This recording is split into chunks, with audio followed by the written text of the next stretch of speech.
প্রিয় শিক্ষার্থী বন্ধুরা কেমন আছেন? নিশ্চয়ই অনেক অনেক ভালো। তো গত পর্বে আমরা সাধারণত মাল্টিপ্লিকেশন বা গুণন নিয়ে আলোচনা করেছি। এই পর্বে আমরা চেষ্টা করবো যে ডিভিশন বা ভাগ নিয়ে আলোচনা করার জন্য। আসলে দুইটা যদি একটা লিঙ্ক করার চেষ্টা করি তাহলে দেখা যাবে যে এই জিনিসটা অনেক ইজি হয়ে যাবে। যেমন এটা যদি মাল্টিপ্লিকেশন হয় আর এটা যদি ডিভিশন হয়, মাল্টিপ্লিকেশন আমরা কি দেখি, যেমন 2 গুণ 3, তো এটাকে আমরা অ্যাকচুয়ালি বের করতাম কি 3 দুগুণে 6। দ্যাট মিন্স কি অ্যাকচুয়ালি এটার মিনিংটা যদি আমি একটু চিন্তা করি, যে এটার মিনিংটা হলো 2 যদি 3 বার করা হয়, মানে দুইটা কাঠি যদি 3 বার নেওয়া হয়, তাহলে দুইটা কাঠি যদি 3 বার করে নেওয়া হয় তাহলে যোগ করলে আসলে কত আসবে? 1 2 3 4 5 6 আসবে। এটা হলো গুণ। তেমনি এখন যদি ভাগটা করি, যেমন 6 ভাগ 3, তাহলে এটা কত আসে আমরা সাধারণত বের করে নিই। আসলে এটা কোথা থেকে আসলো? অ্যাকচুয়ালি গুণ যদি হয় যোগ, তাহলে ভাগ কি হবে? বিয়োগ। দেখেন 6 কে যদি আমি 6 অ্যাকচুয়ালি কি, মানে 6 থেকে যদি 3 দুইবার বিয়োগ করি তাহলে আমি 6 এর সমান 0 পাবো। যেমন 6 মাইনাস 3 কে দুইবার বিয়োগ করব, -3 তাহলে आंसरটা 0 পাবো। অ্যাকচুয়ালি দেখেন এই যে 3টাই কিন্তু আমি লিখছি, আর কতবার সেটাই কিন্তু হলো ভাগফল। আমরা যদি মিলানোর চেষ্টা করি তাহলে এটা বুঝতে পারবো।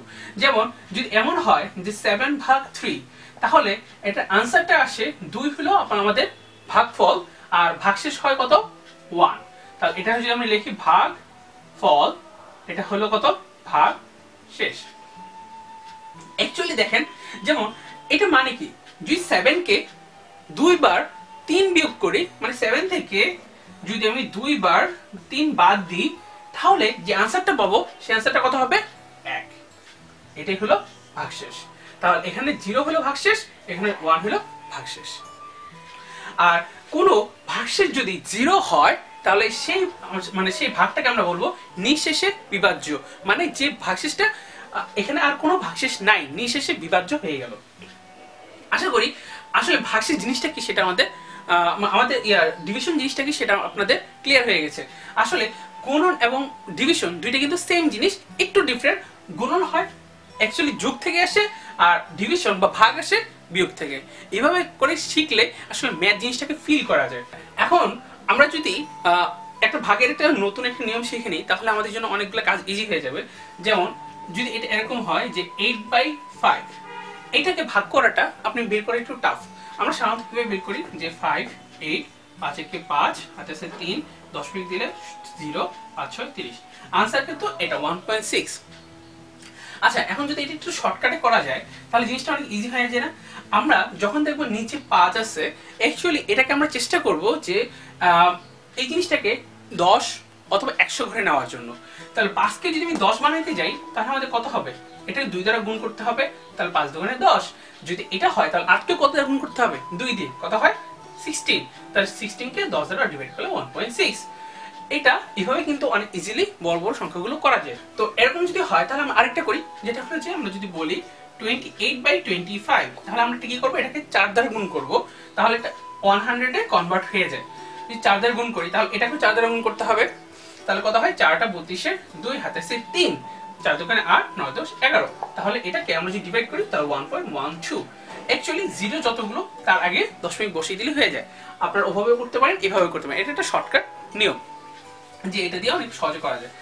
এখন যে জিনিসটা শিখবো সেটা খুবই ইম্পর্টেন্ট এবং খুবই দরকারি, যে কোন একটা সংখ্যা 2 3 4 5 6 7 8 9 এগুলো দিয়ে ডিভাইড করা যায় কিনা, বা ডিভিজিবল কিনা।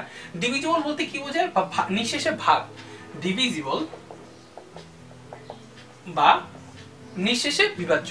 বিভাজ্য হবে কিনা, বিভাজ্য হবে কিনা সেটা বের করবো কিভাবে, এটা আমরা এখন দেখব। যে কোন একটি সংখ্যা, যেমন 56, এটা কি 2 দ্বারা ভাগ করা যায়, 3 দ্বারা ভাগ করা যায়, 4 দ্বারা ভাগ করা যায়, 5 দ্বারা ভাগ করা যায়, বা যায় কিনা সেগুলো আমরা শেখার চেষ্টা করব। যেমন একটা সংখ্যা 2, কোনো একটা সংখ্যাকে যদি 2 দ্বারা ভাগ করা যাবে কি যাবে না সেটা অ্যাকচুয়ালি কিভাবে বোঝা যায়? আমাদের দেখতে হবে যে সংখ্যাটা জোড় কিনা। যেমন সংখ্যাটা লাস্টে 0 2 4 6 8 কিনা। যেমন 56, এটা একটি জোড় সংখ্যা বা ইভেন নাম্বার, এটা একটা জোড় সংখ্যা বা ইভেন নাম্বার, এবং এটা লাস্টে ইভেন কেন, কারণ লাস্টে 6 আছে, 6 আছে, তাহলে আমি বলতে পারি 56 কে 2 দ্বারা ভাগ করা যাবে। তাহলে কি আমরা যদি বলি 59, এটাকে ভাগ করা যাবে?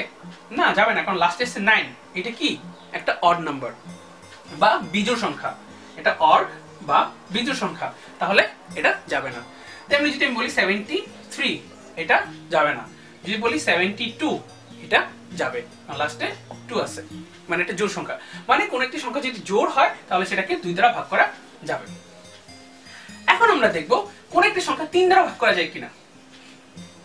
3 দ্বারা ভাগ করা যাওয়ার জন্য আমাদের জিনিসটা করতে হবে, যেমন সংখ্যা যেগুলো থাকবে তার প্রত্যেকটা অঙ্কগুলো আমি যোগ করে দিব। যেমন দেখা যাচ্ছে 5, 6, 7, এইটাকে 3 দ্বারা ভাগ করা যাবে কিনা এটা কিভাবে বুঝবো? আমরা চেষ্টা করব যে 5, 6 যোগ 7 এটা যোগ করে দেব, 5 যোগ 6 যোগ 7। এখন যোগ করে দেখব কত আসে। যেমন 5, 6, 11, 11 এবং 7, 18। এখন 18 কে কি 3 দ্বারা ভাগ করা যায়? অবশ্যই যায়। তাহলে আমাদের 5, 6, 7 3 দ্বারা ভাগ করা যাবে, ইজি। আরেকটা উদাহরণ দেখি, যে 7, 2, 9, ওকে, এটা কি 3 দ্বারা ভাগ করা যাবে? আশা করি আপনারা বের করতে পারবেন। আমি দেখিয়ে দিচ্ছি কি করব। সাথে সাথে 2 যোগ করব, কত হয়? 9, 9 সাথে 9 যোগ করলে 18, তাই না? আমি যদি যোগ করি সংখ্যাগুলো 7 যোগ 2 যোগ 9, 18, 18 কি 3 দ্বারা ভাগ করা যায়? অবশ্যই যায়, 3, 6, 18। তাহলে 7, 2, 9 এটাকেও 3 দ্বারা ভাগ করা যাবে। আশা করি আপনাদেরকে সেই জিনিসটা খুব ভালো লাগছে যে আসলে কিভাবে সহজে করা যায়। এটা খুব প্রাচীন নিয়ম। এখন কোন সংখ্যা কি 4 দ্বারা ভাগ করা যায়? এটা খুবই একটা ইম্পর্টেন্ট, কারণ এটা দিয়ে আমরা আরেকটা জিনিস শিখবো, লিপ ইয়ার বা অধিবর্ষ, এটা আমরা শিখবো। তো 4 কি মানে কোন একটা সংখ্যাকে 4 দ্বারা ভাগ করা যায়, এটা কিভাবে বুঝবো? এটা বোঝার একটা ভালো উপায় আছে, সেটা হলো সাপোজ 1912, এটা কি 4 দ্বারা ভাগ করা যাবে কি যাবে না, সেটা আমরা বের করব লাস্টের 2টা সংখ্যা নিয়ে। কি করব? লাস্টের 2টা সংখ্যা নিয়ে। লাস্টের যে 2টা সংখ্যা আছে, এই 2টা সংখ্যাকে আমি লিখব 12। তো 12 কি 4 দ্বারা ভাগ করা যায়? অবশ্যই যায়। যদি 12 কে 4 দ্বারা ভাগ করা যায়, তাহলে 1912 কেও 4 দ্বারা ভাগ করা যাবে। যেমন আমি যদি লিখি 2025, এখন আমরা চিন্তা করব 2025 কি 4 দ্বারা ভাগ করা যায়? আমরা লাস্টের 2টা সংখ্যা কত? 25, তাই না? 25 কি 4 দ্বারা ভাগ করা যায়? না, যায় না। সো 2025 এটাকেও 4 দ্বারা ভাগ করা যাবে না।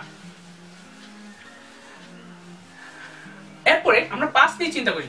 5টা আসলে অনেক সহজ।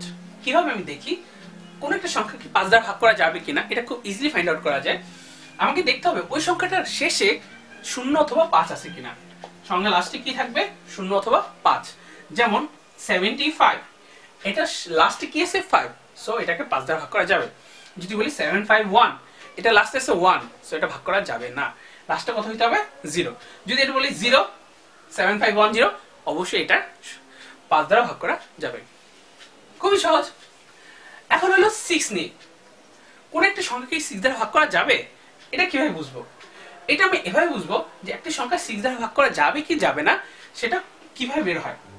যেমন 6 কে অ্যাকচুয়ালি যদি আমি আলাদা করি, 2 × 3, হ্যাঁ, 3টা 2 নিয়ে কত হয়? 6 হয়।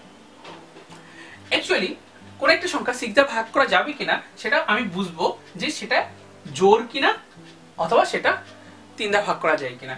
যেমন 5, 7, 8, এই সংখ্যাটা 6 দ্বারা ভাগ করা যাবে কিনা আমরা দুইভাবে বুঝতে পারি।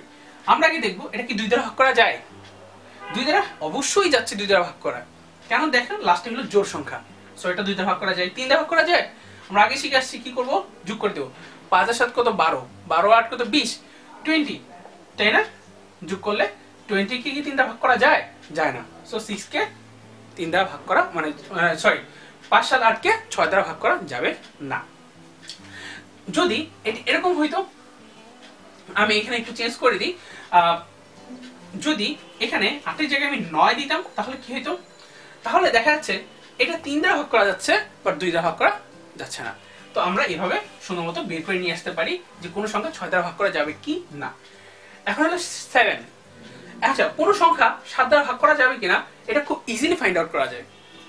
যেমন 6, 7, 2, আমাদের যে কাজটা করতে হবে, এটাকে 6, 7, 2 এটাকে 7 দ্বারা ভাগ করা যাবে কি যাবে না সেটার জন্য যে কাজটা করতে হবে, আমাদের লাস্টে যে সংখ্যাটা সেটা বাদ দিতে হবে। তাহলে কত থাকে? 67, ওকে।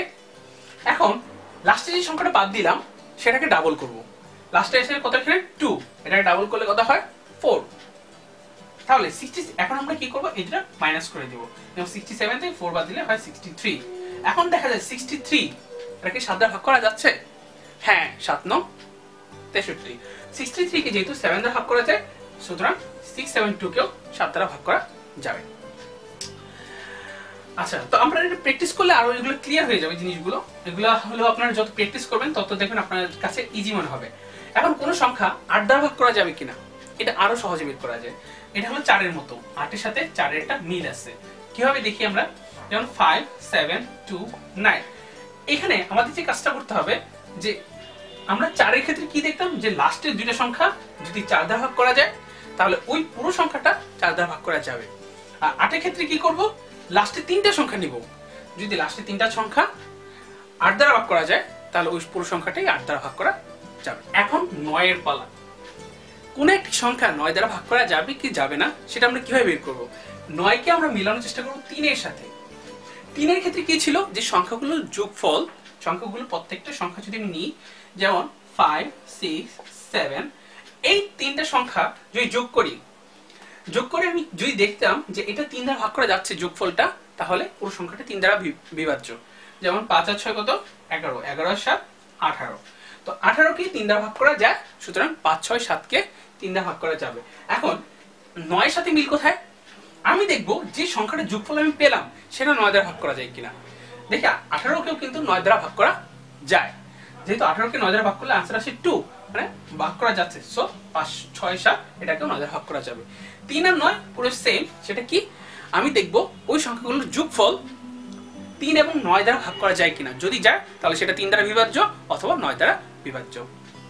ধন্যবাদ আমাদের সাথে থাকার জন্য। পরবর্তী পর্ব দেখার আমন্ত্রণ জানিয়ে এখানে বিদায় নিচ্ছি। নমস্কার।